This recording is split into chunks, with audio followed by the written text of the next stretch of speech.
arrependimento. Hoje nós vamos falar sobre essa bênção, esse presente de Deus, amém, que é o verdadeiro arrependimento.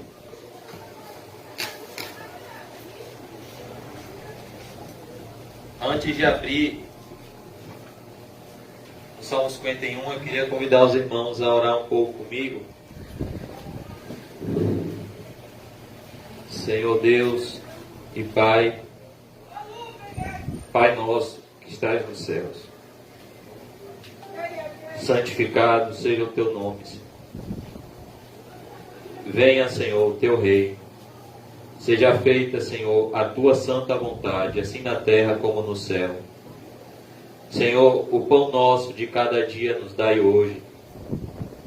Senhor, perdoa as nossas ofensas e dai-nos graça para perdoarmos aqueles que nos têm ofendido. Senhor, não nos deixeis cair em tentação, para que o teu nome não seja envergonhado. Livrai-nos do mal, Senhor, porque teu é o reino, e o poder, e a glória, para sempre. Amém, Senhor. Obrigado por tudo, Deus. Eu peço, Senhor, que a mesma intercessão que o Senhor fez por Pedro nos alcance nessa noite, quando houve uma reunião no céu, Senhor, e o Senhor chama Pedro e diz: Simão, Simão, Satanás pediu a sua alma para peneirar como um trigo, Simão. Mas eu roguei por ti, Senhor, quando tu te converteres, ajuda os teus irmãos. Ó Senhor, que a tua intercessão opere em nós salvação e arrependimento, Senhor. Muito obrigado por tudo. Obrigado, Senhor, pelas tuas misericórdias. Obrigado, Senhor, pelo ar que estamos respirando.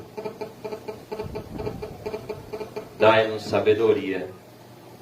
Repreende todo o mal e nos aproxima de ti nesse início de noite.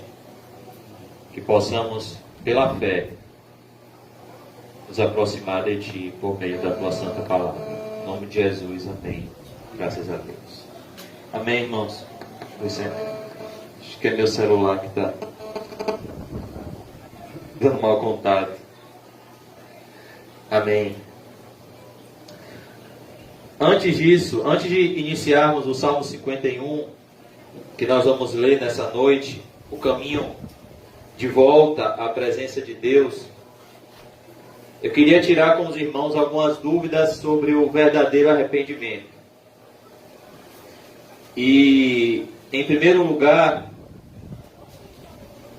eu queria falar sobre a realidade de que o arrependimento não é produzido pela natureza humana. O arrependimento é um dom de Deus.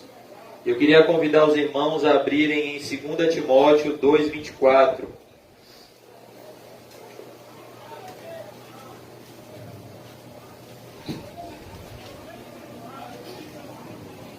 2 Timóteo 2, verso 24.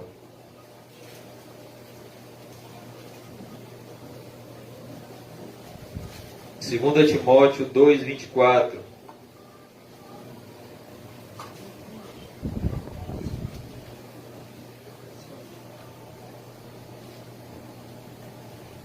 Ora, é necessário que o servo do Senhor não viva a contender, e sim deve ser brando para com todos, apto para instruir, paciente. Verso 25. Disciplinando com mansidão os que se opõem, na expectativa de que Deus lhes conceda não só o arrependimento para conhecerem plenamente a verdade, mas também o retorno à sensatez, livrando-se eles dos laços do diabo, tendo sido feitos cativos por ele para cumprirem a sua vontade. Agora eu queria convidar os irmãos a abrirem em Atos 11, 18.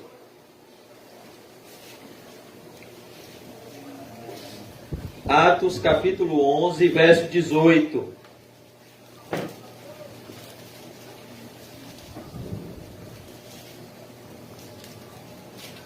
Atos 11, 18.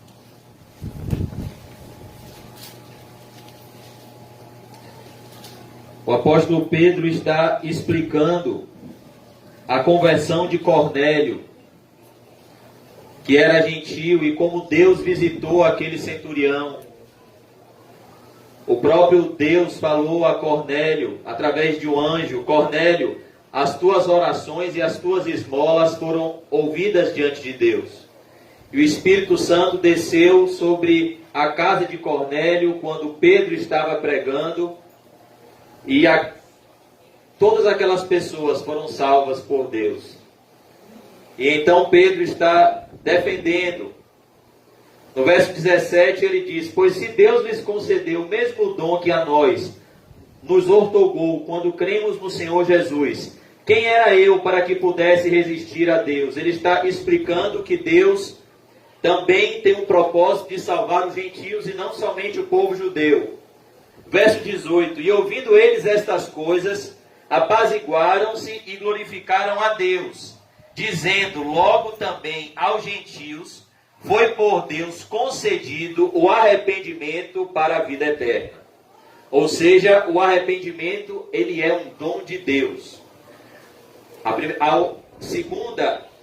O segundo tópico que eu queria abordar é que o arrependimento, ele nasce no coração de Deus e ele gera em nós a tristeza que Deus sente pelo nosso próprio pecado. Eu queria convidar os irmãos a abrirem em 2 Coríntios 7. 2 Coríntios 7.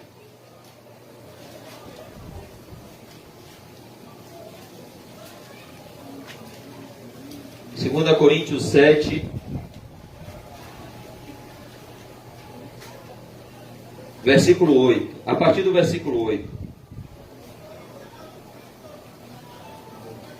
Porquanto, ainda que vos tenha contristado com a carta, não me arrependo.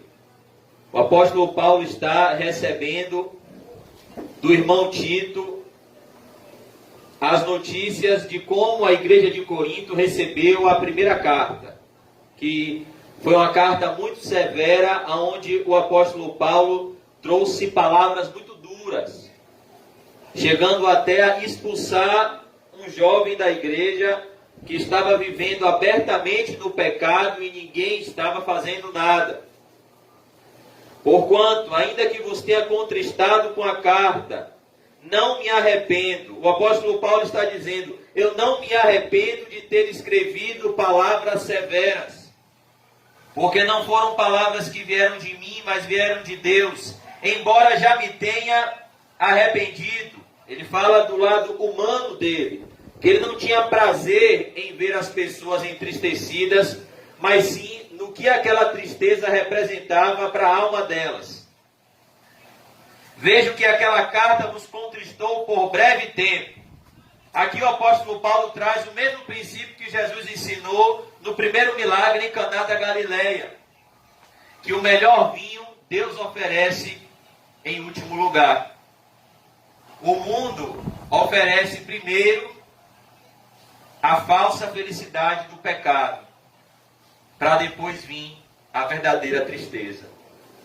Deus oferece primeiro a verdadeira tristeza pelo pecado, para depois conceder a verdadeira alegria da salvação. Por isso que o apóstolo Paulo diz: aquela carta vos contristou, mas foi por breve tempo. Porque após o pecador se arrepender, a tristeza é convertida em alegria quando esse arrependimento é verdadeiro, pois a Bíblia diz que a festa nos céus quando um pecador se arrepende. E essa festa começa no céu, mas ela também vem para a terra.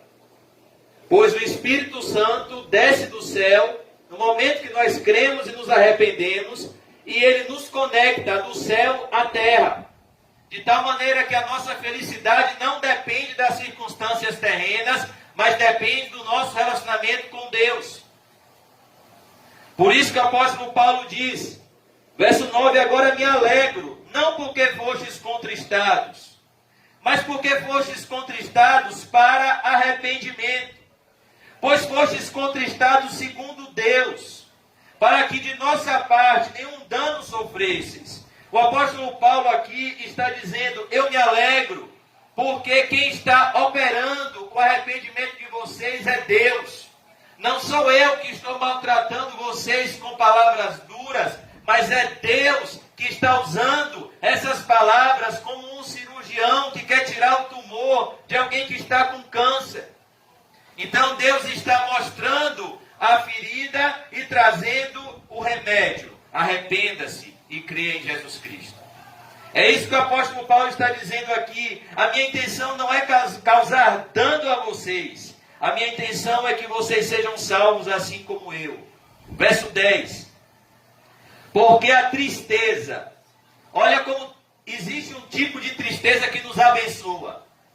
A Bíblia diz que o choro pode durar uma noite, mas a alegria vem ao amanhecer. O Salmo 126 diz que aqueles que semeiam chorando, com júbilo ceifarão. Jesus disse que bem-aventurados são aqueles que choram, eles serão consolados. Como há uma bem-aventurança em um certo tipo de tristeza. Porque a tristeza segundo Deus, a tristeza operada pelo Espírito de Deus. Por isso que o arrependimento é uma ação do Espírito Santo. O arrependimento é uma convicção do Espírito Santo. A natureza humana odeia o arrependimento.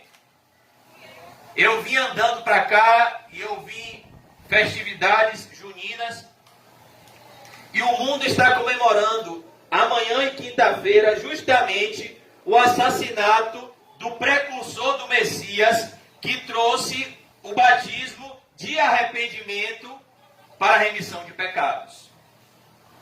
O mundo vai comemorar a morte daquele que pregoou mais abertamente o arrependimento, daquele que disse que nós devemos produzir frutos dignos de arrependimento, e daquele que foi assassinado por pregar que um homem não poderia viver em adultério, ele precisava de arrependimento, e ele não iria entrar no céu em pecado, embora ele estivesse ouvindo João de bom grado.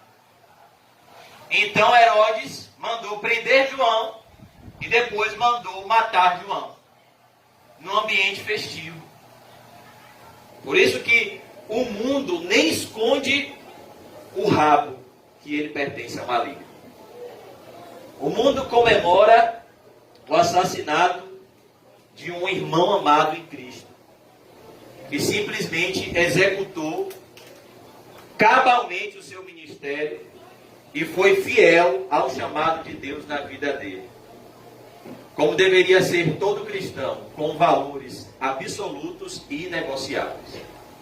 Se tem uma característica da vida de João Batista, é que ele era incorrompível.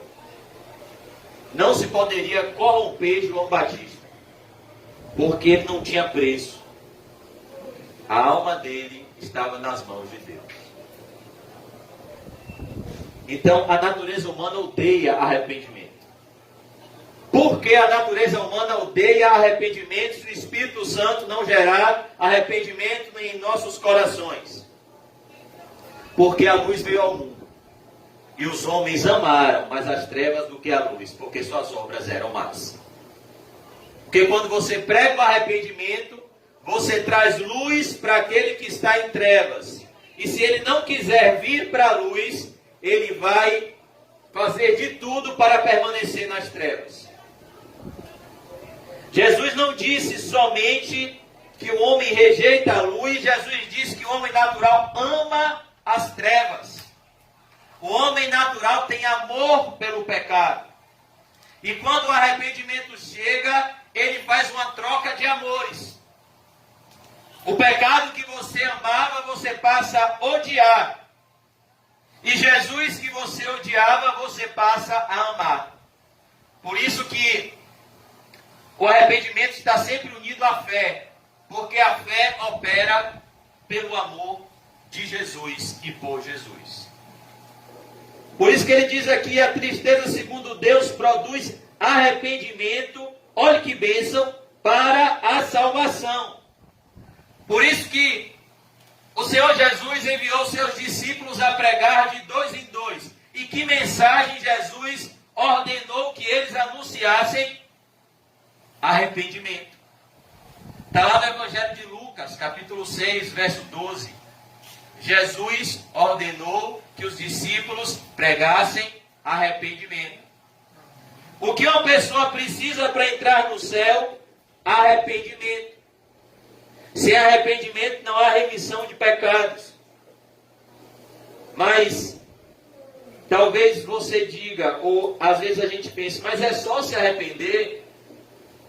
É só se arrepender. Mas não é tão simples assim. Porque existe um tipo de arrependimento que não salva, que é o falso arrependimento. É o que Paulo vai falar aqui. Que a ninguém traz pesar. Olha que coisa. Ninguém fica triste por ter se arrependido. A tristeza é justamente a consequência de quem está vivendo na prática do remorso. Que é o remorso? É a tristeza pela consequência do pecado, sem o ódio e o abandono do pecado. Isso é que traz depressão e tristeza. Isso é que traz pesar. Mas aqui Paulo diz que a tristeza segundo Deus opera arrependimento para a salvação, que a ninguém traz pesar. O arrependimento está acompanhado de alegria. E o remorso está acompanhado de tristeza e morte. O apóstolo Pedro se arrependeu. E ele rapidamente estava se alegrando com Jesus e com os discípulos. Judas sentiu remorso. E ele rapidamente foi se enforcar e tentar, com a sua própria justiça, se reconciliar com Deus, devolvendo as 30 moedas de prata ao Sinédrio. Mas já era tarde demais. Então nós vemos aqui que o arrependimento ele é abençoador. O arrependimento ele traz alegria. Por isso que se você ama alguém, você tem que falar sobre esta mensagem. Arrependa-se. Quando Adão e Eva caíram no Éden, a primeira mensagem de Deus para ele foi: arrependam-se. Pois aquele dito de Deus para Adão: Adão, onde estás? É o coração do arrependimento. Pois a palavra arrependimento significa pensar novamente. Significa refletir. E Deus chamou Adão para uma reflexão. Adão, onde é que você está? Adão, o que foi que você fez? Adão, e aí? O que é que você vai fazer agora? Vamos conversar. E Adão, ao ser confrontado por Deus, se esconde atrás de uma árvore. Por quê? O pecado endurece o coração. O pecado é igual cimento. Aonde ele chega, ele endurece. Por isso que quanto mais cedo o arrependimento vem, mais rápido nosso coração é curado das feridas do pecado. Quanto mais cedo vier o arrependimento, melhor, irmãos. Mas a tristeza do mundo produz morte. É o remorso. É o remorso. O que é remorso, irmão José? Eu vou ser bem direto.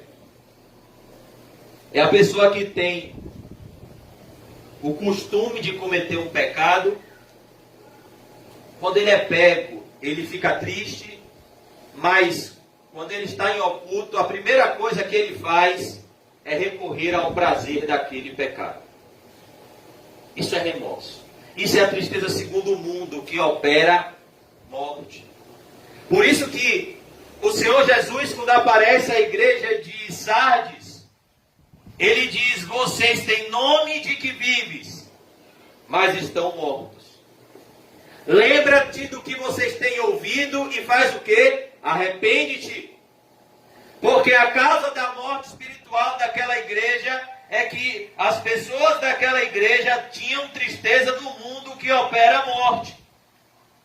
A tristeza, segundo Deus, traz alegria, mesmo em meio a circunstâncias altamente desconfortáveis. Porque quando um pecador se arrepende, a festa no céu. E eu vou repetir, essa festa que começa no céu, ela vem para a terra.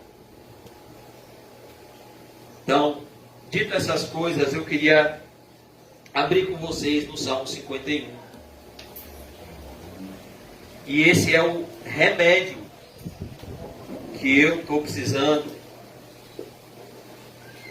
Essa é a cura que a humanidade precisa.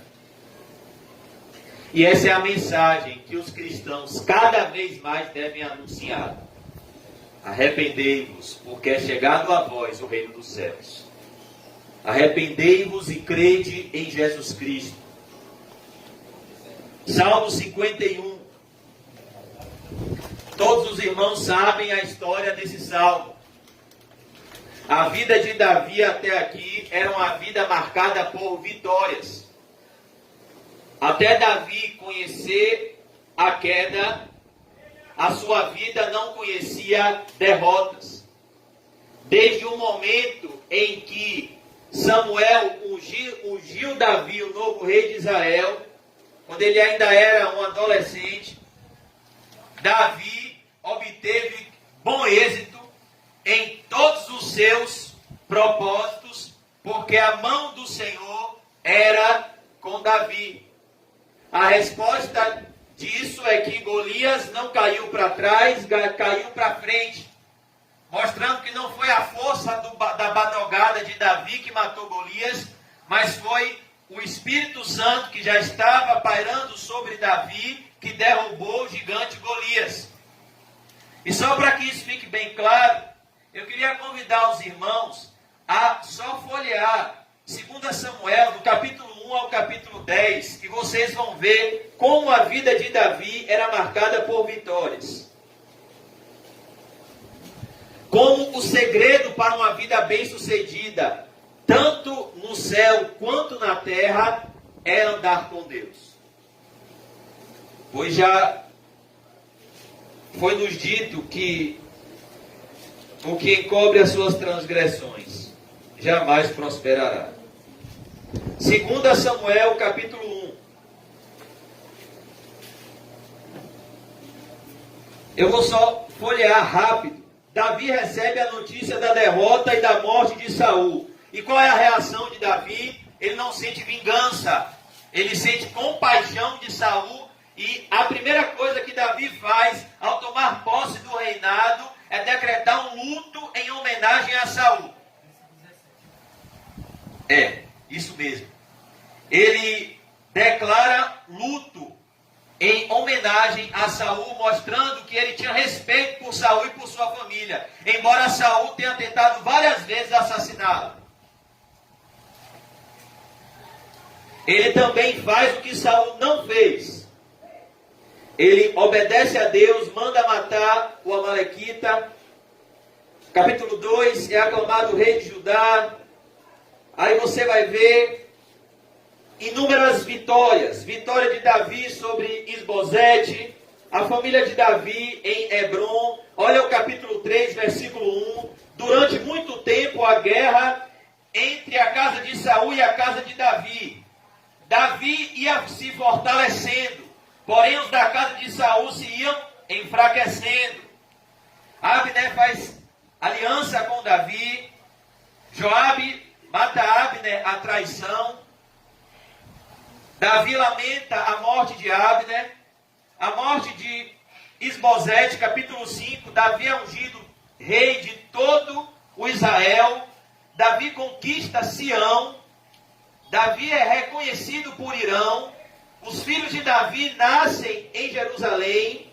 Davi derrota os filisteus, Davi traz a arca para Jerusalém e Uzá, por falta de reverência, é morto, pois o temor a Deus é o princípio da sabedoria. A arca é levada para Jerusalém e então Davi dançou. Tamanha foi a alegria de Davi na presença de Deus. Como ele mesmo dizia, alegrei-me quando me disseram, vamos à casa do Senhor. Mical desprezou a Davi. A aliança do Senhor com Davi, Mical desprezou a Davi pela simplicidade de Davi. Ao mesmo tempo que ele era rei, ele era humilde. Ações de graças de Davi. Olha o capítulo 8, o título diz, diversas vitórias de Davi. Capítulo 9, a bondade de Davi para com o filho de Jonatas. Quem é que se lembra da história de Mefibosete? O neto de Saul que estava esquecido numa cidade chamada de Lodebar, que significava terra do esquecimento. E Davi então se lembra da sua amizade com Jonatas, que declarou amar Davi como a sua própria alma. E Jonatas colocava sua própria vida em risco para proteger Davi do seu pai apóstata Saul. E Davi mostra o que todo cristão tem, gratidão. E ele procura, após ter condições, uma forma de retribuir todo o bem que Jonatas havia lhe feito, pois quando Jonatas havia feito bem a Davi, Davi não tinha como corresponder isso. É algo que veio literalmente de Deus. Deus derramou um amor puro em Jonatas por Davi. De tal maneira que Jonatas amava Davi como se fosse o seu irmão, mesmo Davi sendo um foragido do seu pai. Só Deus faz isso. E Davi então procura alguém da casa de Saul para que ele pudesse usar de misericórdia. Então foi achado Mefibosete, que era manco das pernas, que não conseguia andar direito, que era uma pessoa frágil e debilitada. E Davi manda um recado para ele e diz que ele iria se assentar na mesa do rei. Davi então entrega propriedades a ele e Davi dá a ele livre acesso a comer na mesa do rei, mostrando o amor de Deus e a graça de Deus pelos humildes. Isso aqui também é uma prefiguração do Evangelho, pois Deus nos amou, sendo nós ainda pecadores, quando não tínhamos nada a oferecer a Ele. Ele nos amou e enviou seu Filho como propiciação pelos nossos pecados. E nos convidou, pelo nome, a sentarmos na mesa do Rei Jesus, que é um descendente de Davi, que tem um reino que jamais terá fim. Capítulo 10, Davi derrota os Amonitas e os Sírios. Davi aqui não tem derrota. E o capítulo 10 termina com a vitória de Davi sobre os Amonitas e os Sírios. Ele vence dois povos em uma só guerra. O povo de Deus estava indo de vento em polpa. Mas o que acontece no capítulo 11, verso 1, Davi tirou férias. Davi baixou a guarda. Satanás pegou Davi no alçapão do orgulho e da vanglória. E a soberba precede a queda. A Bíblia diz, aquele que julga estar em pé, julgue, cuide-se, para que não caia. O exemplo de Davi nos mostra que mesmo um cristão verdadeiro, após vencer inúmeras batalhas na presença de Deus, pode cair da presença de Deus e tomar atitudes insanas. Quando ele deixa de fazer somente duas coisas. Satanás só quer que deixemos de fazer duas coisas: vigiar e orar. Vigiai e orai, para que não entreis em tentação. O espírito está pronto, mas a carne é fraca. decorrido um ano. Ou seja, Davi aqui estava desfrutando do seu reinado e das suas vitórias. No tempo em que os reis costumam sair para a guerra, enviou Davi a Joabe e seus servos com ele e a todo Israel, que destruíram os filhos de Amon e sitiaram Rabá. Ou seja, Davi disse: não, eu não vou para a guerra, eu vou enviar Joabe. Eu não vou lutar, eu vou descansar. Não, eu já conheço a Bíblia, eu não preciso mais ler a Bíblia. Não, eu já orei muito, eu não preciso mais orar. Esse é o perigo. Porém, Davi ficou em Jerusalém. Perceba como um passo fora da direção de Deus pode trazer consequências desastrosas em nossas vidas. Por isso que John Bunyan dizia: nós podemos fazer muitas coisas depois de ter orado, mas nada antes de orar. Porque pequenos desvios podem gerar grandes quedas e causar danos irreparáveis em nossas vidas. Aparentemente, Davi ter ficado em Jerusalém era algo que os homens todos iriam entender. Não, rapaz, o menino foi um menino guerreiro. Ele venceu Golias quando todo o exército de Israel se acovardou. Ele lutou na vida, agora ele venceu. Então, assim, ele merece também um período de descanso. Mas o que é que diz Provérbios 14:12? Há caminhos que aos olhos dos homens parecem ser bons, mas no final são caminhos de morte. Aos olhos dos homens era bom para Davi descansar. Ele era um homem de guerra, ele era um homem trabalhador. Aos olhos de Deus era uma grande maldição esse descanso. Porque o nosso verdadeiro descanso é Cristo. O cristão descansa mesmo quando ele trabalha, quando ele tem a companhia de Cristo. E ele se cansa mesmo quando ele descansa sem a companhia de Cristo. Porque o verdadeiro descanso do cristão é Cristo. Verso 2. Uma tarde levantou-se Davi do seu leito. Uma tarde. Olha a hora que ele se levantou, de tarde. Uma vida desregrada. E andava passeando no terraço da casa real. Daí viu uma mulher que estava tomando banho, era ela muito formosa. Davi mandou perguntar quem era. Disseram-lhe: é Betseba, filha de Eliã e mulher de Urias o Heteu. Então enviou Davi mensageiros que a trouxessem. Ela veio e ele se deitou com ela. Tendo ela purificado da sua imundícia, voltou para a sua casa. A mulher concebeu e mandou dizer a Davi: estou grávida. Eu queria parar aqui sobre o pecado de Davi, somente com a seguinte afirmação: quando você não mata o pecado na raiz, ele vira uma árvore e gera frutos.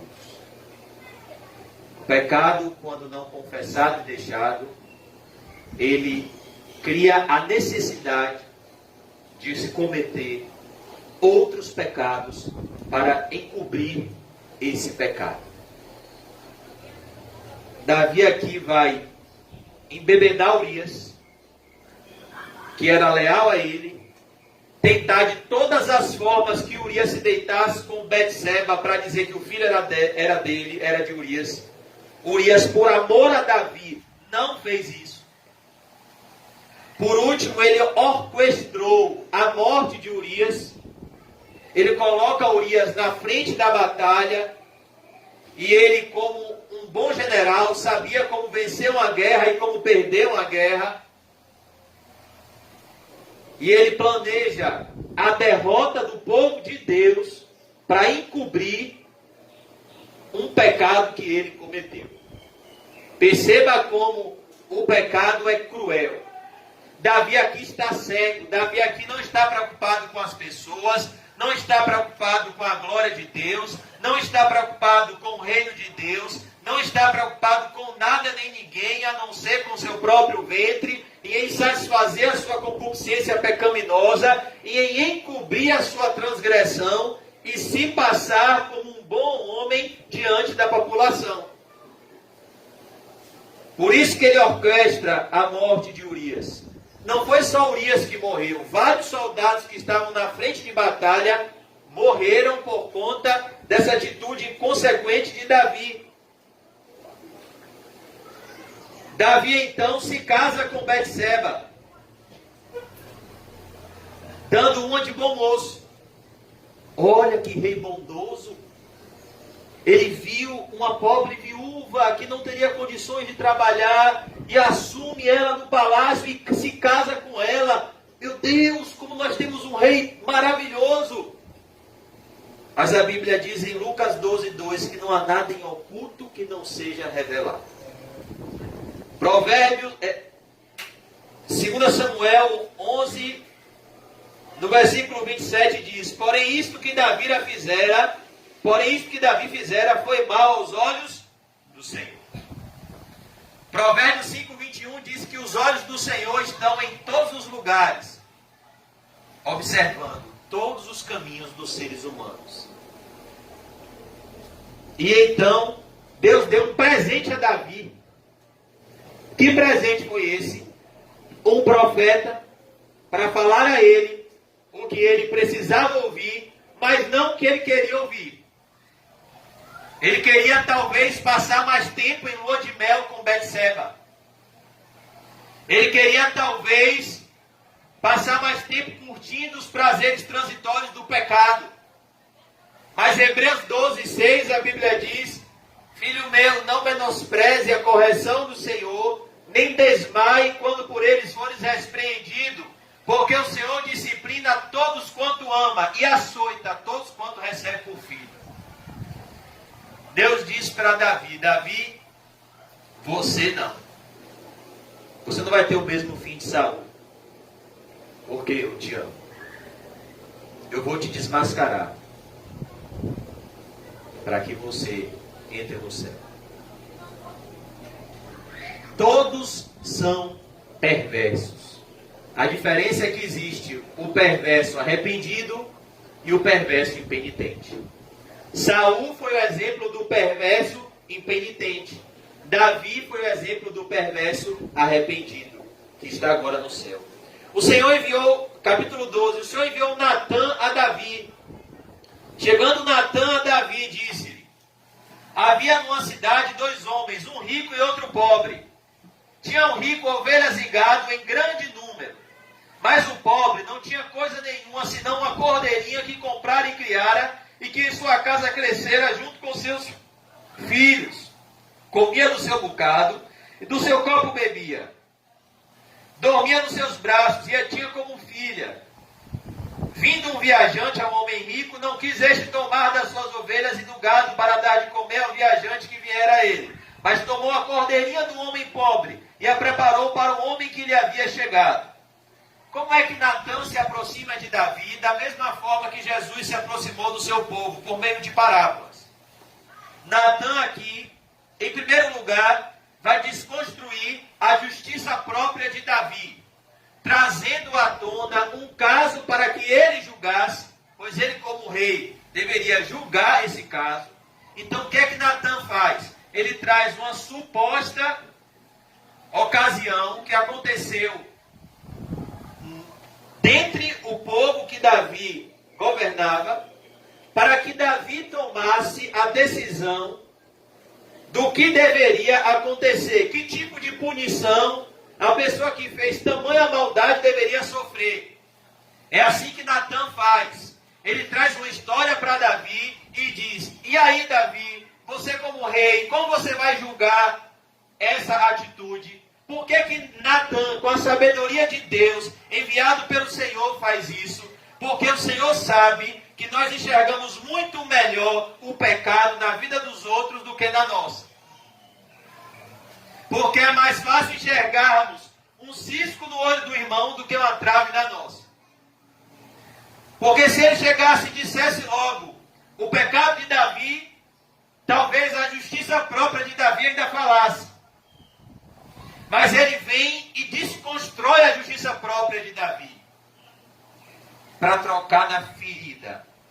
Ele tira os trapos imundos de Davi e toca na lepra. E diz: é aqui que Deus quer mudar. É aqui que Jesus quer tocar. Então o furor de Davi, verso 5, se acendeu sobremaneira contra aquele homem. E disse a Natã: tão certo como vive o Senhor. Olha quantos mandamentos de Deus Davi quebrou. Não terás outros deuses diante de mim. Davi então ama mais o seu próprio ventre do que a Deus. Não adulterarás. Davi rouba a mulher do seu amigo. Não cobiçarás. Não matarás. Ele assassina Urias. Não tomarás o nome do Senhor teu Deus em vão. Tão certo como vive o Senhor. Davi, tão certo como vive o Senhor. Tão certo como vive o Senhor. O homem que fez isso deve ser morto. Perceba como nós muitas vezes estamos enxergando o pecado dos outros, mas cegos pelo nosso próprio pecado. E muitas vezes usando o nome de Deus. Quem fez isso vai morrer. E pela cordeirinha, olha aqui o que Jesus disse, com a medida que você julgar o próximo, é a medida que você será julgado. Por isso que ele disse, não julgueis para que não sejais julgados. Ele estava falando de você não se colocar num patamar de superioridade.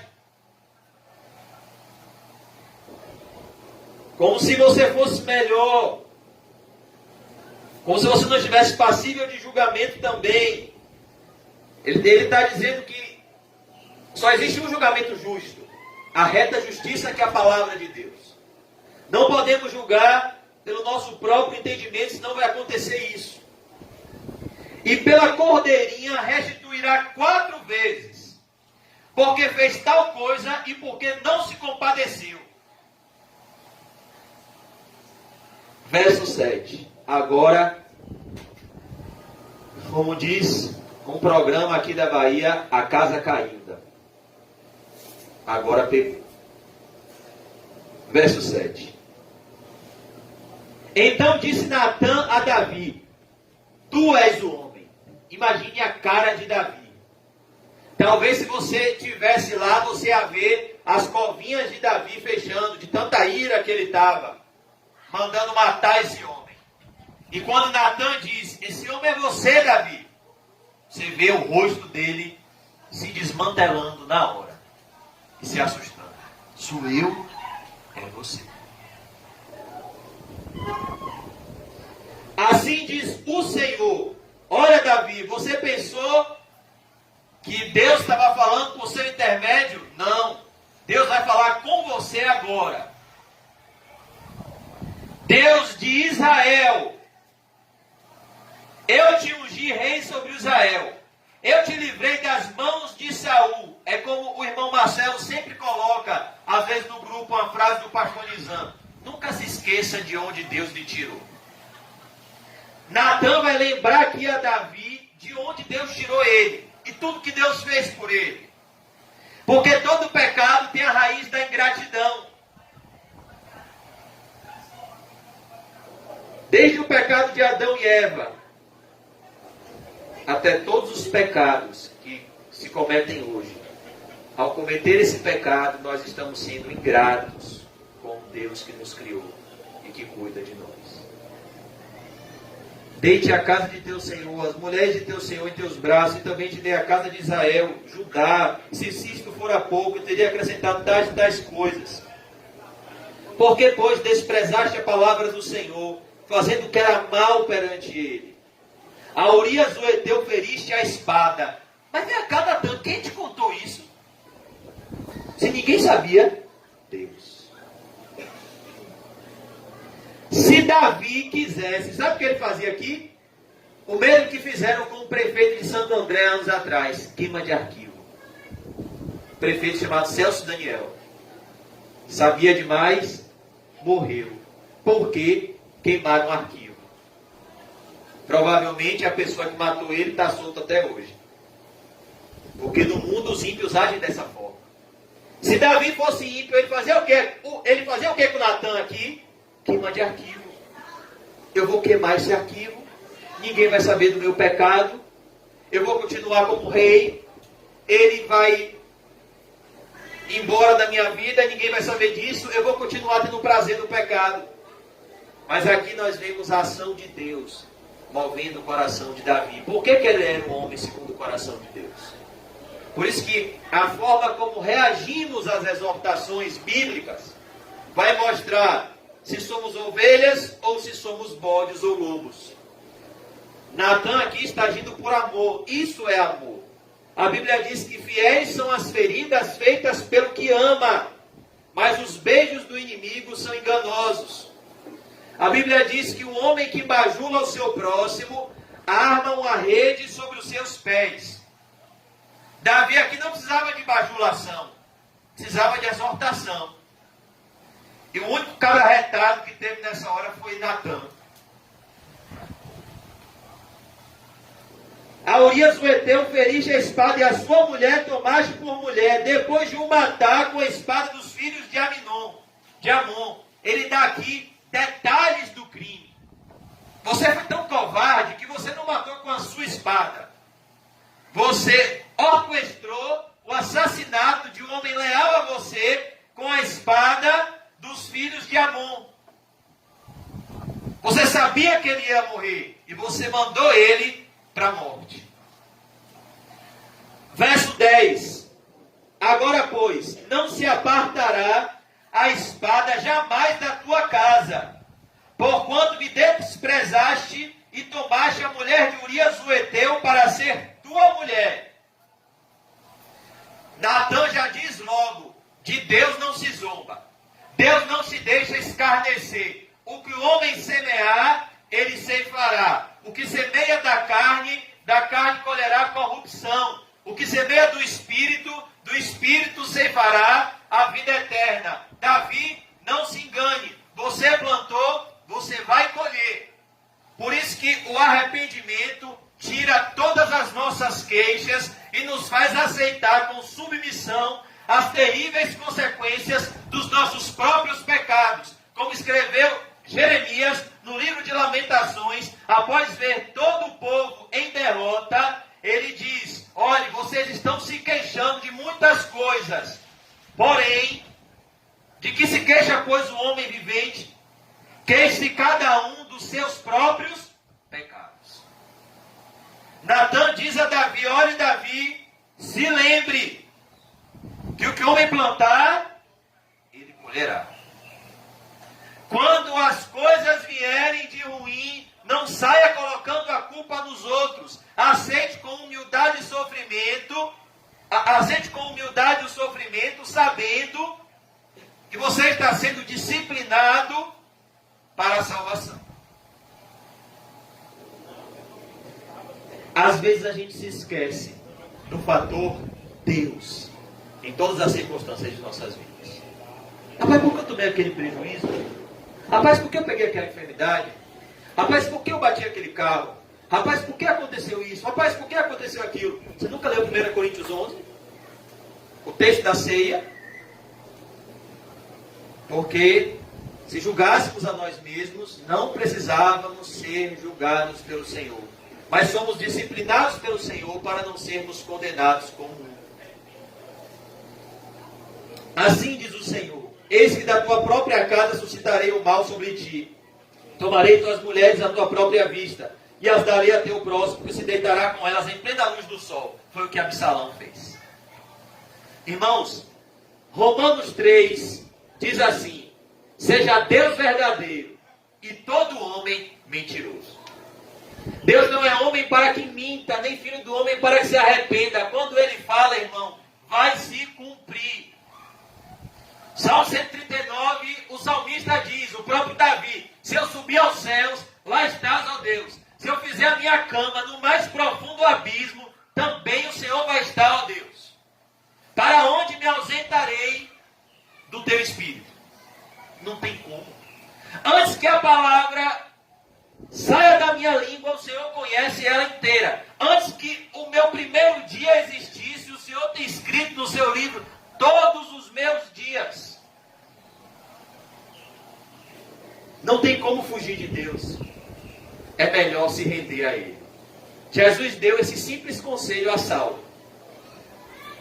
Dura coisa é para ti, Saulo, recalcitrares contra os aguilhões.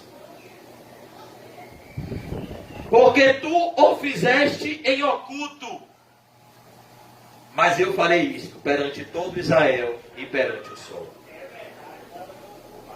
O que Natan está dizendo é: Davi, porque Deus te ama, Ele vai deixar bem claro o seu sofrimento em público, do pecado que você comete em secreto, porque Deus não te chamou para ser hipócrita, Ele te chamou para ser um verdadeiro adorador, que adora ao Pai em espírito e em verdade.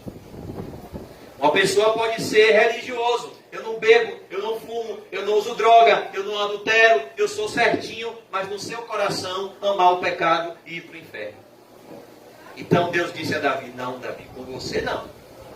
Eu vou corrigir em você até os pecados que o homem não vê, porque eu estou vendo. Por isso Davi orou no Salmo 19:12: expurga-me até dos que me são ocultos. Senhor, revela os pecados que eu cometo e nem sei que é pecado, para que eu possa ser completamente lavado, salvo, santificado. Olha a reação de Davi. Então disse Davi a Natan: perceba o que o Espírito Santo faz, como nasce o arrependimento. Deus pega o seu pecado e mostra para você o seu pecado, porque o Espírito Santo tem um papel de convencer o homem do pecado, da justiça e do juízo. É o que Deus está usando Natan para falar com Davi. Olha, Davi, o seu pecado foi esse e esse. A justiça de Deus sobre esse pecado é essa e essa. E o juízo de Deus sobre esse pecado é esse e esse. Quando o Espírito Santo abre os olhos, tira as escamas dos olhos e revela isso tudo, não tem como não se arrepender. Por isso que o arrependimento é um dom de Deus. Por isso que a Bíblia diz em Isaías 43:13: operando Deus, quem impedirá? Ninguém. Quando Deus quer que uma pessoa se arrependa, haja disciplina, mas vai se arrepender. Deus não cansa, igual meu pai, que às vezes dava 12 sentadas e cansava. Deus tem cinto até umas horas. E se o couro do cinto acabar, Ele faz uma fábrica. Ele é onipotente. Ele sabe como nos disciplinar, irmãos. Porque Ele é Pai. E Ele ama. E é por isso que Ele disciplina. Não o contrário. Pequei contra o Senhor, disse Davi a Natan. Disse Natan a Davi: também o Senhor te perdoou o teu pecado. Não morrerás. Por que Davi disse isso? Porque aquele que confessa e deixa, alcança a misericórdia. Mesmo diante de todos esses juízos, sabe como Davi sai daqui? Com a alegria da salvação. Porque a tristeza, segundo Deus, opera arrependimento para a salvação, que a ninguém traz pesar. Quem ficou com pesar foi Saul. Quando Samuel confrontou ele, e ele deu inúmeras justificativas para o seu pecado. E ele ainda pediu a Samuel: ô Samuel, me honra diante do povo. Eu sei que eu desobedeci a Deus, mas espera aí, não mancha a minha reputação. Davi, não, eu vou escrever um salmo manchando eu mesmo a minha reputação, para que todos saibam que eu caí, mas que o meu Deus levanta o caminho. E o caminho de se reerguer, que é o caminho da confissão e do arrependimento. Não morrerás. O Senhor te perdoou o teu pecado, não morrerás. Por que Natan fala isso? Porque o pecado é grave. Qual é o salário do pecado? A morte. Mas o dom gratuito de Deus é a vida eterna em Jesus Cristo, nosso Senhor. Mas aposto que com isso, deste motivo aqui, blasfemasse os inimigos do Senhor, também o filho que te nasceu morrerá. Então Natan foi para a sua casa.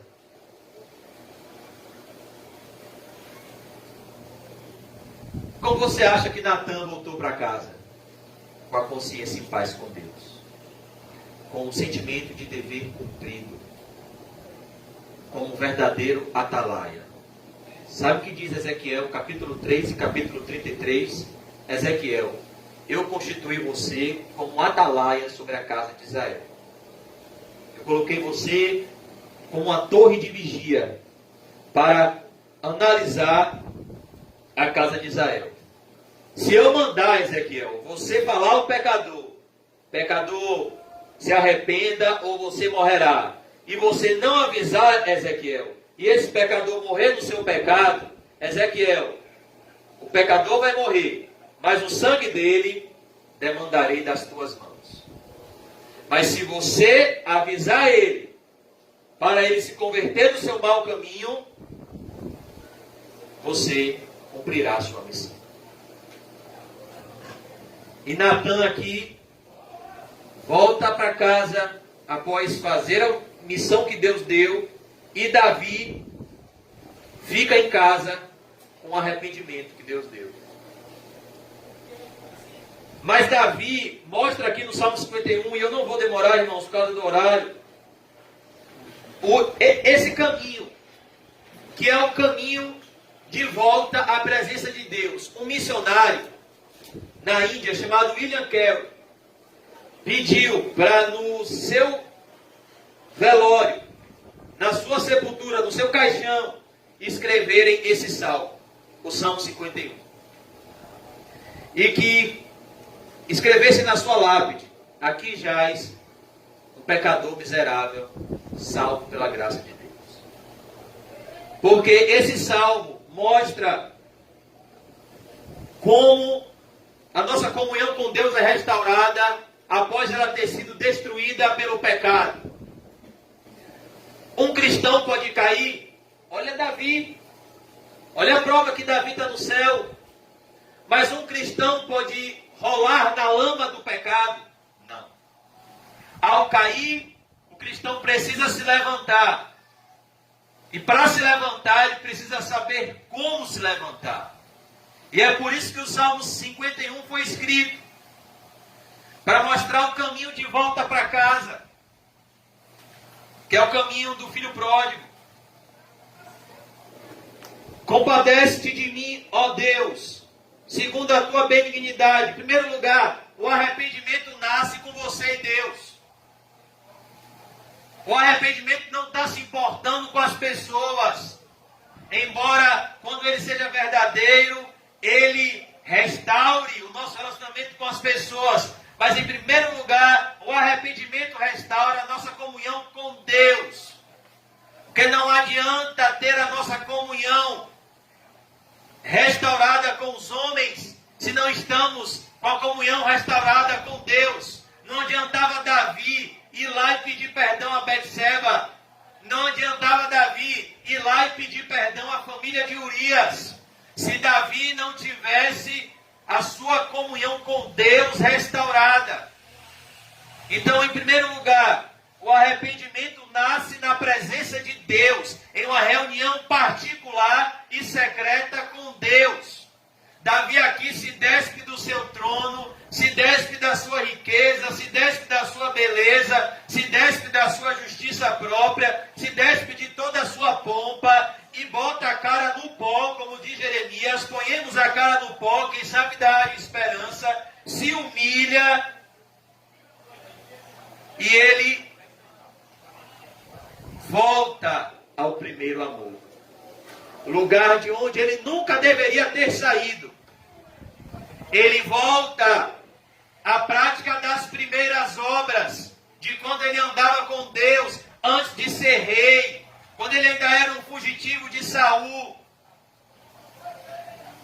Olha como os presentes de Deus podem nos afastar do próprio Deus. Por isso que o melhor presente de Deus é a presença do próprio Deus. Compadece-te de mim, ó Deus. Aqui agora é só Davi e Deus. É importante que você entenda que o arrependimento verdadeiro é só você e Deus no lugar secreto. Porque no final das contas, é só você e Deus. Cabe ao homem morrer uma única vez. Depois disto, segue-se o juízo. Por isso que Jesus nos ensinou a orarmos em secreto, segundo a tua benignidade. Davi aqui é constrangido a orar pela bondade de Deus e pela misericórdia de Deus, que são a causa de não sermos consumidos.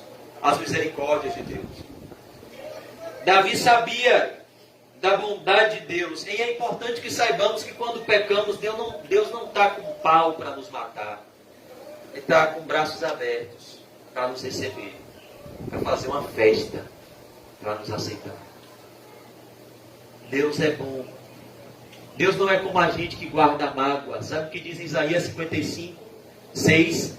Buscai o Senhor enquanto se pode achar. Invocai-o enquanto ele está perto. Deixe o ímpio o seu mau caminho e o homem iníquo os seus maus pensamentos. Converta-se ao Senhor, porque ele se compadecerá de você. Volte-se para o nosso Deus, porque ele tem prazer em perdoar. Deus não é como a gente que tem prazer em guardar mágoa. Deus é o oposto da gente. Por isso que para entrar no céu tem que nascer de novo. Tem que receber um coração do alto, que é um coração segundo o coração de Deus, que é um coração que ao invés de ter prazer em vingar e magoar, tem prazer em perdoar. É assim que Deus é.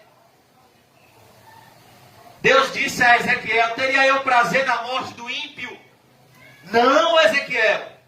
Eu não tenho prazer na morte do ímpio. Não é um prazer meu olhar para o ímpio e dizer: apartai-vos de mim, eu nunca vos conheci. Eu desejo, Ezequiel, que o ímpio se converta do seu mau caminho e viva. Convertei-vos, pois, e vivei. É assim que termina o capítulo 18 de Ezequiel. Então Davi sabe que Deus é bom e recorre à bondade e à misericórdia de Deus. E segundo a multidão das tuas misericórdias, apaga as minhas transgressões. Ao mesmo tempo, ele clama pelo Calvário, porque só o sangue de Jesus apaga o nosso pecado.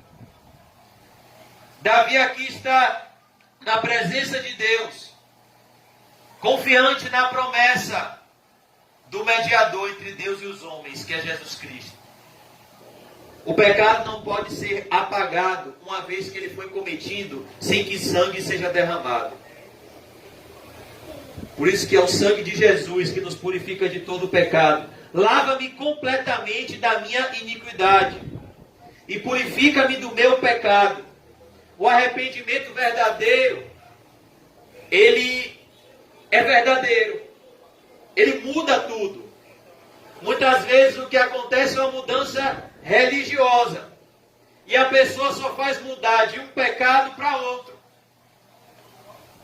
Parei de usar droga, mas sou adulta. Parei de beber, mas sou avarento. Não importa. Não. Parei de ser avarento, mas sou iracundo. Isso não é arrependimento. O arrependimento muda tudo. Tudo. De tal maneira que a pessoa olhe e diga: rapaz, é você mesmo? Porque você era assim, agora você está assado. Se alguém está em Cristo, nova criatura é. Não é uma melhor criatura. Rapaz, você era tão chato, agora você ficou gente boa. Não, é uma nova criatura. A conversão é uma mudança que espanta. As coisas velhas se passaram. Não, mas isso eu fazia. Passou, acabou. Tudo se fez novo. Ou você é uma nova criatura, ou você ainda é a velha criatura. E não pode pôr vinho novo em odres velhos, porque vai se romper. Vinho novo tem que ser colocado em odres novos. É necessário nascer de novo. Lava-me completamente da minha iniquidade. Davi agora não está preocupado com o pecado dos outros, ele está preocupado com o seu pecado. E purifica-me do meu pecado. Davi está aqui, irmãos, como aquele publicano. O fariseu estava cheio de justiça própria, olhando para tudo e todos, menos para o seu pecado. Ó Deus, graças te dou. Eu não sou como os demais homens, roubadores, injustos e adúlteros, nem como esse publicano, Senhor. E o publicano não estava nem aí para a acusação do fariseu. Ele não ousava nem levantar os olhos aos céus. Ele dizia: não importa o que todo mundo falar de mim, eu sou o pior pecador mesmo, eu sou um miserável. se todo mundo me achar um monstro, isso é verdade, mas, ó Deus, tem misericórdia de mim, Senhor, que sou um pecador. Esse, que ninguém dava nada, desceu para sua casa, justificado. Porque aquele que a si mesmo se humilha, será exaltado. Aquele que a si mesmo se exalta, será humilhado. E Davi está nos ensinando aqui como ele era pobre em espírito. Como ele era uma pessoa humilde. Pois eu conheço as minhas transgressões. Para se arrepender do pecado, você precisa confessar que errou e reconhecer que errou. Você precisa reconhecer que você está errado. Reconhecimento do erro. Davi conhecia as suas transgressões. Você precisa saber o que é pecado. É por isso que a lei de Deus nos foi dada. Davi sabia que na lei estava escrito: não matarás, não adulterarás, não tomarás nome do Senhor teu Deus em vão. Então, através da lei, como diz Romanos, a lei traz o pleno conhecimento do pecado, para que ela nos leve a Cristo, ao arrependimento, ao abandono do pecado, ao ódio do pecado, à confissão do pecado, ao arrependimento do pecado. E o meu pecado está sempre diante de mim. Deus nos deu um presente chamado consciência. Sabia que quando o seu pecado não é perdoado por Deus e não foi confessado e deixado por você, o próprio Deus usa a sua própria consciência para alertar você? Provérbios diz que a consciência é um farol dado pelo próprio Deus para sabermos o que é certo e para sabermos o que é errado. Mas existem pessoas que são tão endurecidas pelo engano do pecado que o apóstolo Paulo diz que a consciência se cauteriza. Sabe que a consciência cauterizada é alguém que faz o mal e começa a chamar o mal de bom e não acha mais que o mal é mal. Ela não sente mais nada quando peca. Ela perdeu o temor, ela perdeu o freio. É o caso do apóstata, que se cumpre o adágio verdadeiro. O porco voltou a revolver-se no lamaçal. E o cão voltou ao seu próprio vômito. É como uma irmã que tem essa parte do corpo paralisada, ela não sente nada. E uma vez caiu um café quente na perna dela. E foi tão forte que saiu a pele, mas ela não sentiu nada. Porque aquela parte do corpo dela está cauterizada. Tem pessoas que são assim. Pior, dentro da igreja. Vivendo abertamente pecados escandalosos, mas não sentem mais nada. Porque já se acostumaram até com a exortação. Ah, vai ter estudo, é? Ah, é aquele pastor que vai pregar cajado, que vai pregar duro. Mas e aí, meu irmão, você está com o coração quebrantado? Não. A pessoa sai do culto e vai fazer coisas ainda piores. Esse é um coração endurecido. Por isso que Davi disse: o meu pecado está sempre diante de mim. É importante que você tenha em conta o pecado que foi cometido contra Deus através da sua consciência. O apóstolo Paulo diz a Timóteo: olha, Timóteo, você precisa ter uma consciência pura. O que é uma consciência pura? É alguém que está em paz com Deus. Quando a consciência perturba por um pecado, acendeu o farol, confessa e deixa para alcançar a misericórdia. Pequei contra ti somente, e fiz o que é mal perante os teus olhos, de maneira que serás tido por justo no teu falar e puro no teu julgar.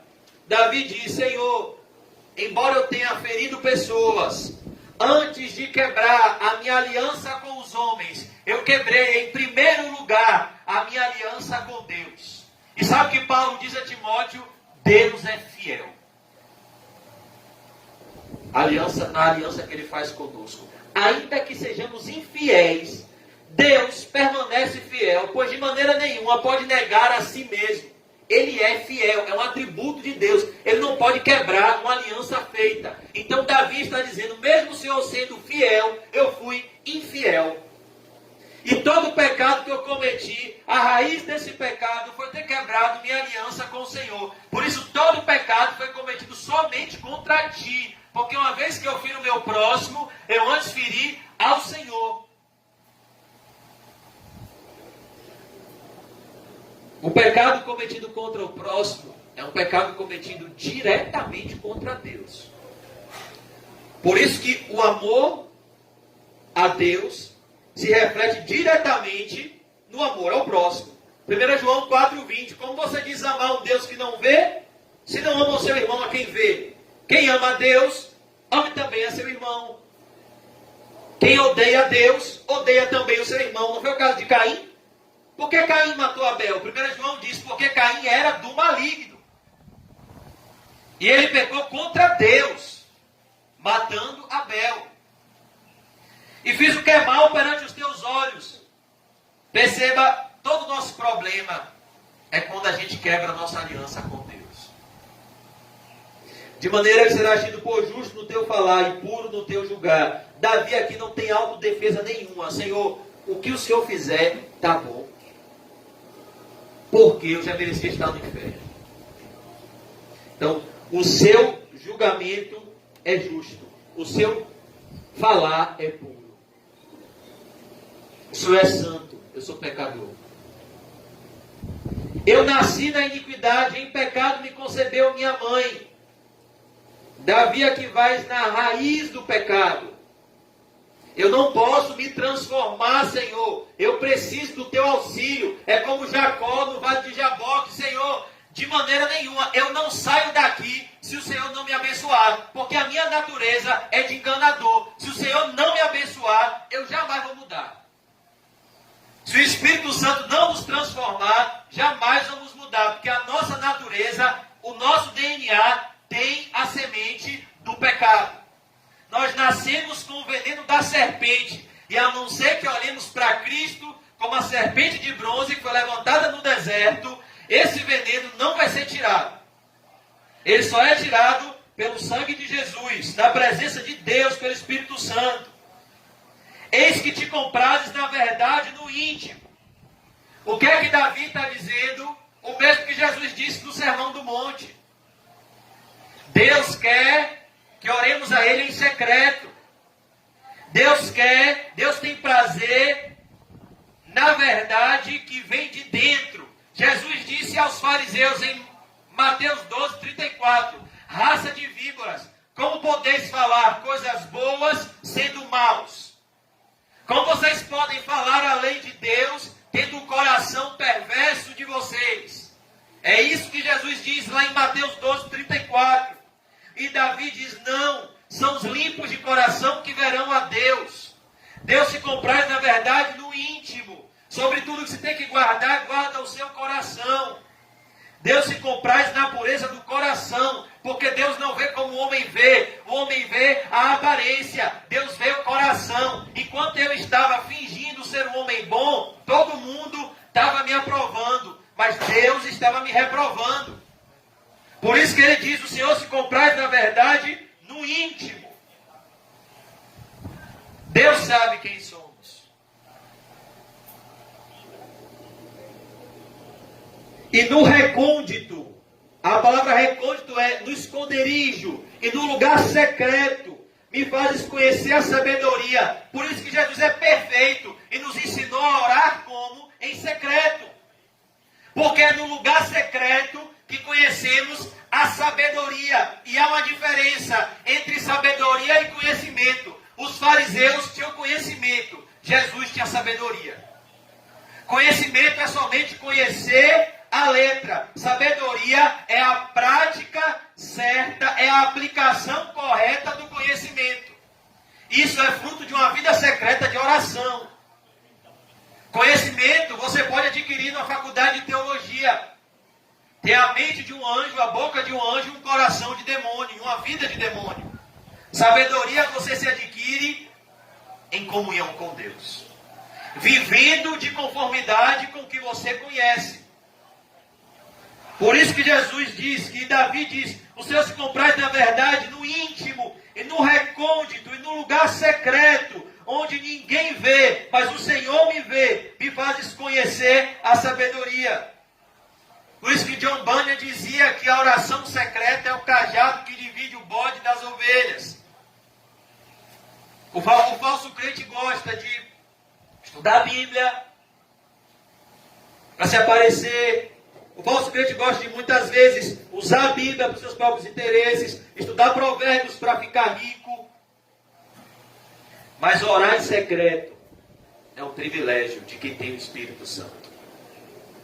Jesus falou de Paulo a Ananias: Ananias, Ananias, pode ir. Ele está orando. Quando Deus disse que Paulo estava orando, o caráter de Paulo tinha mudado. Porque a oração não muda a Deus, a oração nos muda. E muda qualquer circunstância. Purifica-me com ísopo. O que é o ísopo? O ísopo era uma erva usada na purificação do leproso. Davi está dizendo: Senhor, eu estou pior que um leproso. Eu estou com uma lepra chamada pecado. Eu estou sujo. Eu preciso de uma purificação poderosa. Eu preciso de uma purificação forte. E ficarei limpo. Lava-me e ficarei mais alvo do que a neve. Senhor, me lava, me banha.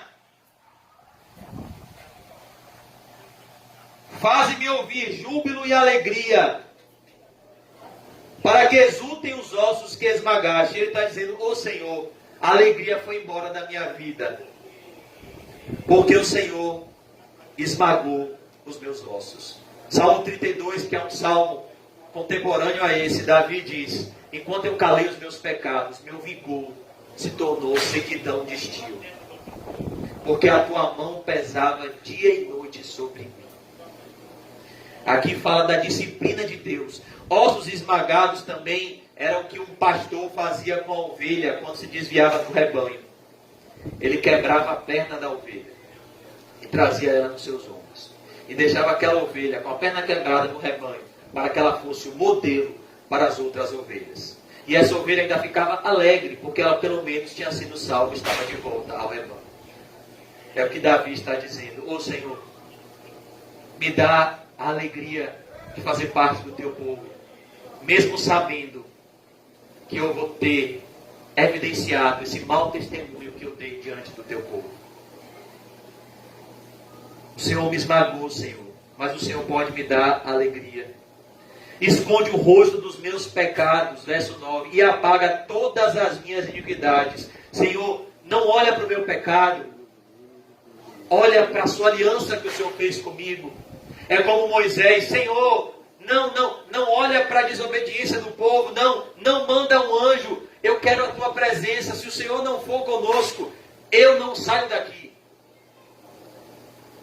Apaga todas as minhas iniquidades, Senhor, me dá uma vida limpa, faz tudo novo, de novo, apaga tudo, Senhor.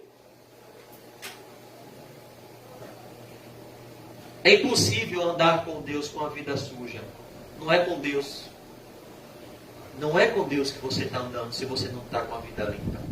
Porque Deus é luz, nele não habita treva alguma. Porque Deus não é só santo, Ele é santo, santo, santo. E toda a terra está cheia da sua glória. E o propósito da sua vida é viver para a glória de Deus. Verso 10, Davi diz a causa da sua queda. Meu problema não foi a beleza de Betseba. Se não fosse Betseba, viria Dalila, viria Jezabel, viria outras. Meu problema não foi a inocência de Urias. Eu faria maldade com outros. Meu problema foi aqui. Jesus disse: o que contamina o homem não é o que entra, é o que sai. Porque o que sai da boca vem do coração. E é do coração do homem, Mateus 15, 19, que procede todos os maus desígnios da natureza humana. Por isso que Jeremias disse: enganoso é o coração e desesperadamente corrupto. Quem o conhecerá? Jesus diz: pois é do coração que procede. Às vezes a gente bota a culpa no diabo, né? Mas Jesus disse: é do coração que procede os adultérios, os homicídios, a soberba, a inveja, a loucura, todos esses males vêm de dentro. É isso que contamina o homem. E Davi diz: Senhor, cria em mim, ó Deus, um coração puro. Faz algo novo dentro de mim. Pois o meu problema não foi o diabo.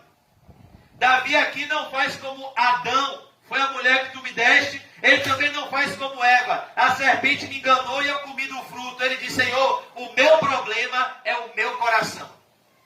Enquanto a gente arranjar justificativas ou culpados para os nossos pecados, nunca vai haver arrependimento.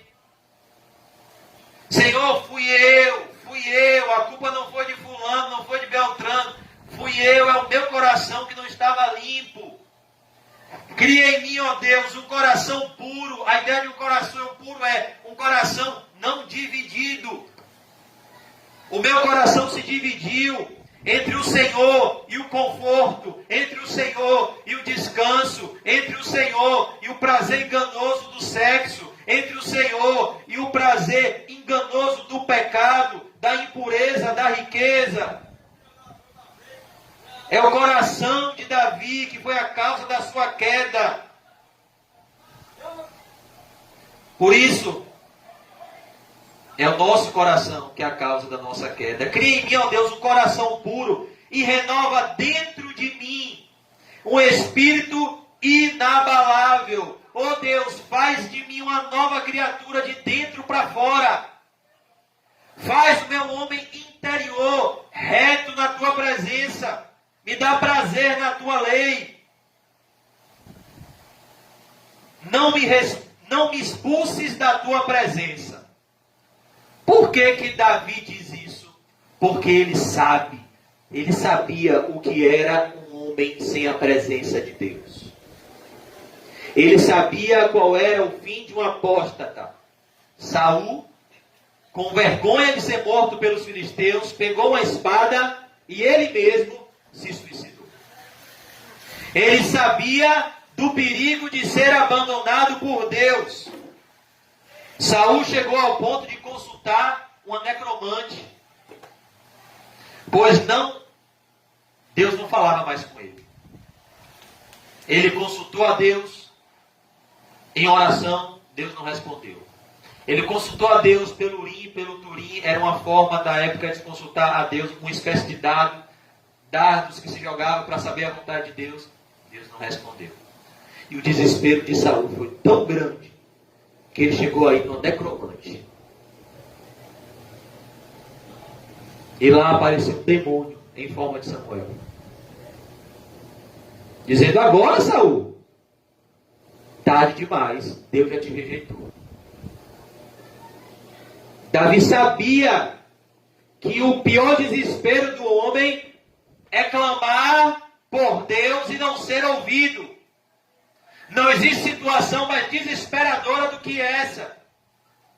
Por isso ele diz: Senhor, tira o reino, tira as riquezas, tira as mulheres, tira tudo. Só não tire de mim a tua presença. Não me expulse da tua presença. Que o Senhor tire tudo da minha vida, menos a tua presença. Que eu fique pobre, que eu fique enfermo, mas que eu seja cheio do Espírito Santo. É o que Davi está pedindo. Nem retire de mim o teu Santo Espírito. Sabe o que acontece com o homem quando a ação do Espírito é retirada? O demônio que saiu volta com os mais 7. E o último estado desse homem é pior do que o primeiro.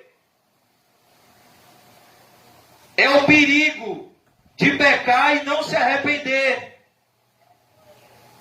Porque quando você verdadeiramente se arrepender, o Espírito Santo vai te dar isso aqui, ó. Restitui-me a alegria da tua salvação e sustenta-me com espírito voluntário. Restitui-me a alegria de ser salvo e perdoado. E me dá um espírito que te serve não por obrigação, mas de forma voluntária, porque Deus ama quem dá com alegria.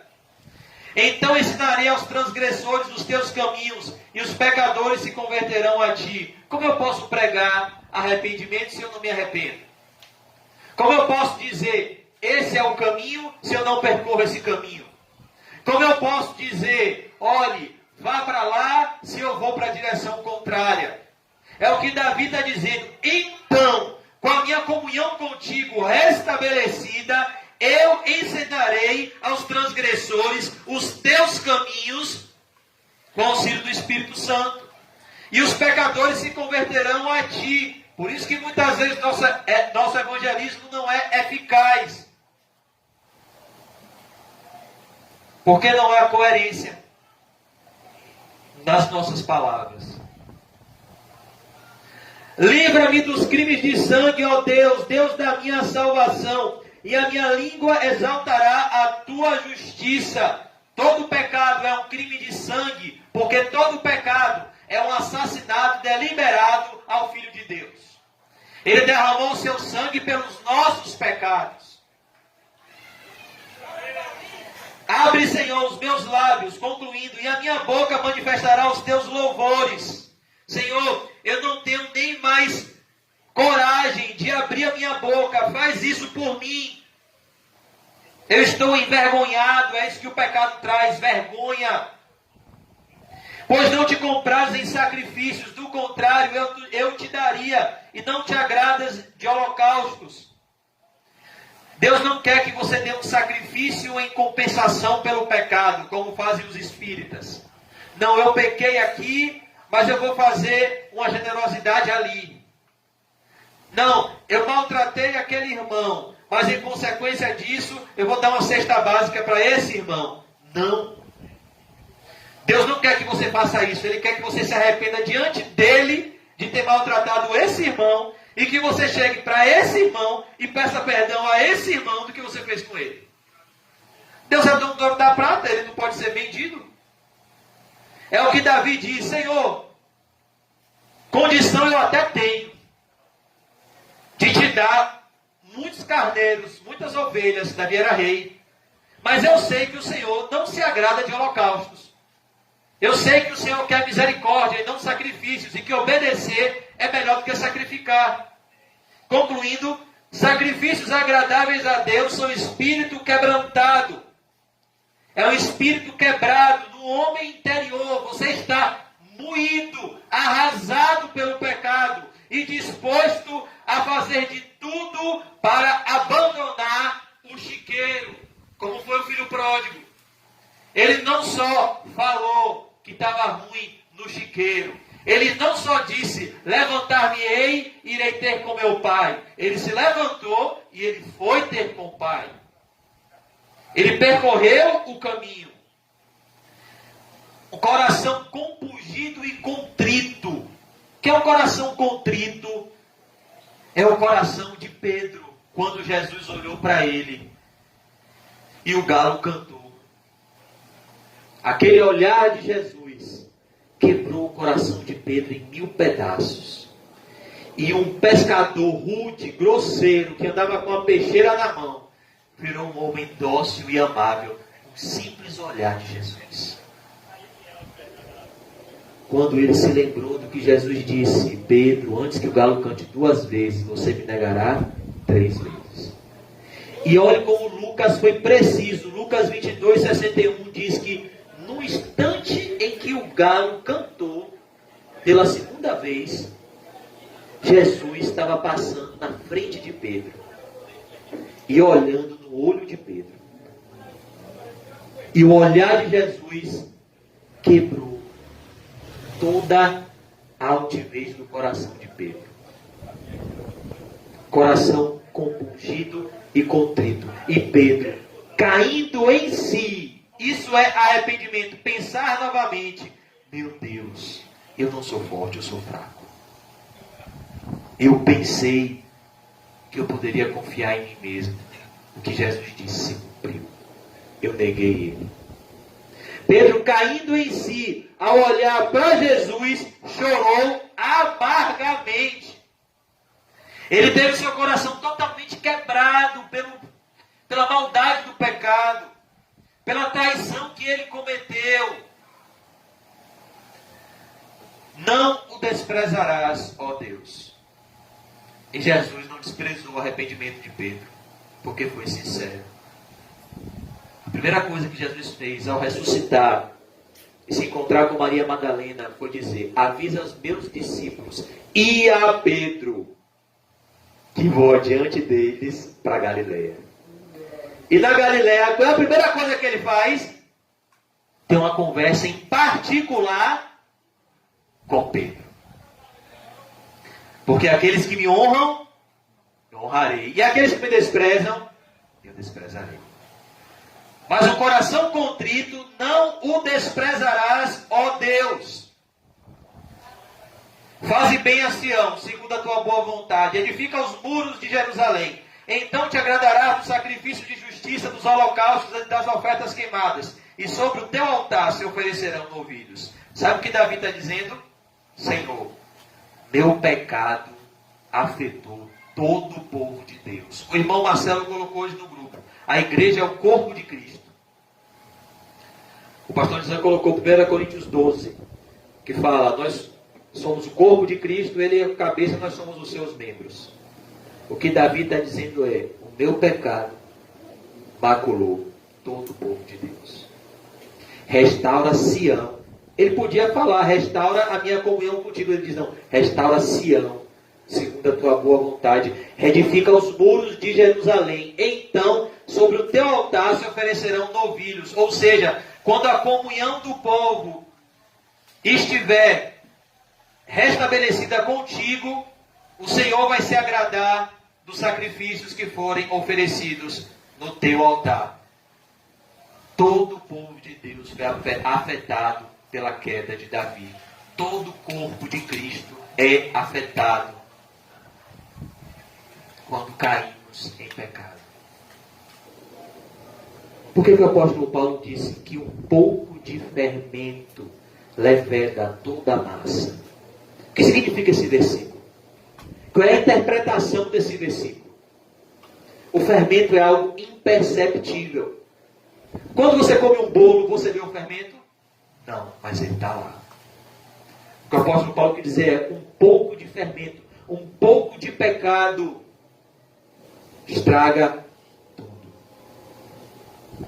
O pecado, ele é mais contagioso que o Covid. Ele passa no ar. Mas santidade não. Santidade não passa. É pessoal. Por isso que na igreja nós temos que sempre combater o pecado com esse remédio: arrependimento. O arrependimento de Davi restaurou Sião.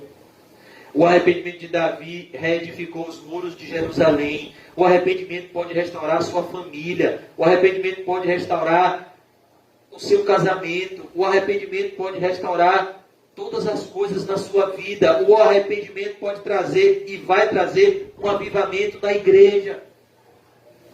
É o arrependimento. É como em 2 Crônicas, Deus fala: se eu cerrar os céus de modo que não haja chuva, ou se ordenar os gafanhotos para que consumam a terra, ou se enviar a peste entre o meu próprio povo.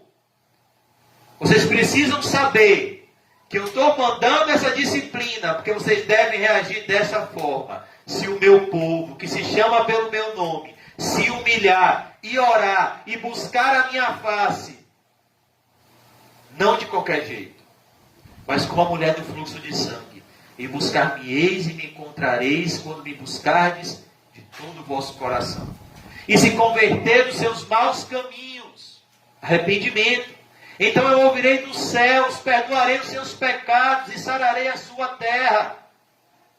É isso que nós precisamos. O arrependimento verdadeiro, ele é seguido de frutos dignos de arrependimento. Ele é seguido de conversão verdadeira. O arrependimento verdadeiro, ele é crescente. Ele te leva para uma jornada onde a cada dia você está mais perto do céu. Cada dia você está mais próximo de casa. Cada dia você está mais perto de Jesus. Cada dia você tem mais experiências a sós com Jesus. Deus não nos chamou para viver um período de santidade, uma vida de pecado para nos levar para o céu. Não. Ele nos chamou para viver uma vida constante ao lado dele, como Enoque, que andou com Deus e Deus o tomou para si. Por isso que eu disse em oração que eu peço a Jesus que faça conosco o que ele fez com Pedro, porque muitas vezes ele está orando por nós, a mesma oração que orou por Pedro. Eu roguei por ti, para que a tua fé não desfaleça. Quando tu te converteres, Pedro, ajuda os teus irmãos. Vamos orar. Senhor Deus e Pai de nosso Senhor Jesus Cristo, Pai Santo, Pai amável, que o Teu Espírito Santo, Senhor, restaure a nossa comunhão contigo e ponha todas as coisas no seu devido lugar. Precisamos, Senhor, da Tua presença e não dos Teus presentes. Deus, nós oramos como igreja pelo nosso amado irmão Marcelo, que está fazendo aniversário hoje, Senhor. Abençoa, Senhor, ele com graça, enche ele do Espírito Santo, Pai. Que ele possa se sentir amado e acolhido pela congregação, que todos possam olhar para ele como um irmão amado, que deve receber todo o apoio, todo o carinho, todo o amor da igreja, Senhor. Abençoa a esposa dele, a irmã Cláudia.